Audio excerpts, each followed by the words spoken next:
Hello students, let's see the question. So the question is wall thickening and protoplasmic modification are characteristic features of. पूछा गया है कि जो wall का thickening हो रहा है एंड प्रोटोप्लाज्मिक मॉडिफिकेशन जो हो रहा है ये इनमें से कौन से फेज का कैरेक्टराइजेशन है। तो अगर हम देखें यहाँ पे तो ये जो फेसेस है तीन फेसेस में पहला फेज कौन सा आता है, यहाँ पे अगर हम देखें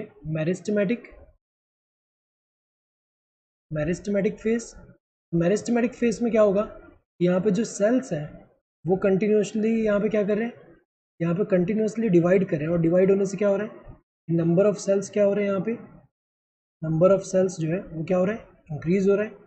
अगर हम देखें यहाँ पे ये तो कंटिन्यूसली डिवाइड कर रहे हैं, तो डिवाइड करने से क्या होगा, स्पेस में जो सेल डिवाइड हो रहे हैं उससे क्या हो रहा है, नंबर ऑफ सेल इंक्रीज हो रहा है। यहाँ पे कैरेक्टरिस्टिक अगर हम देखें तो इनका जो सेल होता है ये क्या होता है, ये रिच होता है प्रोटोप्लाज्म में और इनमें जो है लार्ज कॉन्स्पिक्यूअस जो न्यूक्लियाई होता है। इसके अलावा इनका वॉल जो है वो प्राइमरी इन नेचर है, थिन है, सेलुलोजिक यहाँ पे वॉल होगा और जो प्लाज्मोडेस्मेटल कनेक्शन जो है अबंडेंट देखने को मिलता है। तो मेरिस्टेमेटिक फेज का कैरेक्टर है। इसके बाद कौन सा आता है, इलोंगेशन फेज।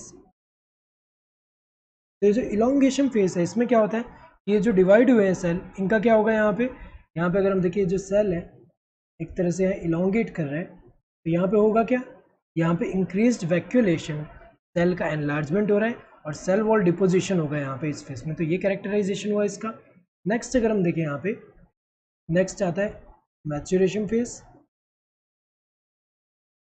मैच्योरेशन फेज में क्या होगा, यहाँ पे जो है सेल जो मैच्योर हो रहा है तो ये क्या होगा, यहाँ पे ये अटेन करेगा मैक्सिमम साइज। यहाँ पे अगर हम देखें यहाँ पे जो सेल है ये क्या कर रहा है, ये अटेन कर ले रहा है। ये कैरेक्टराइज कैसे कर रहा है, एक तो मैक्सिमम साइज जो है वो यहाँ पे अटेन कर ले रहा है। इसके अलावा अगर हम देखें maximum size in terms of wall thickening and protoplasmic modification. तो अगर हम देखें तो ये जो wall thickening and protoplasmic modification जो है ये अगर हम देखें इसके लिए कौन सा करेक्ट होगा, यहाँ पे इसके लिए जो है ये वाला इनमें से अगर हम देखें मोस्ट अप्रोप्रिएट आंसर कौन सा है, ये मैच्योरेशन फेज, ये सेकंड वाला। मेरिस्टेमेटिक में तो ऐसा नहीं हो रहा और इलोंगेशन में ऐसा हो रहा है, लेकिन यहाँ पे अगर हम देखें तो यहाँ पे जो है ये ज़्यादा अगर हम देखें wall thickening and protoplasmic modification जो है ये ओवरऑल अगर हम देखें इसमें देखने को मिल रहा है। इसमें क्या होता है, इसमें इंक्रीज वैक्यूलेशन हो रहा है, सेल एनलार्जमेंट हो रहा है, सेल वॉल डिपोजिशन तो है लेकिन और क्या हो रहा है, सेल का एनलार्जमेंट एंड क्या हो रहा है, इंक्रीज वैक्यूलेशन। तो अगर हम देखें यहाँ पे तो ये वाला ज़्यादा अप्रोप्रिएट है, ये गलत। सीनेसेंट फेज तो नहीं, सीनेसेंट फेज हमें पता है कि उसमें क्या हो जाएगा,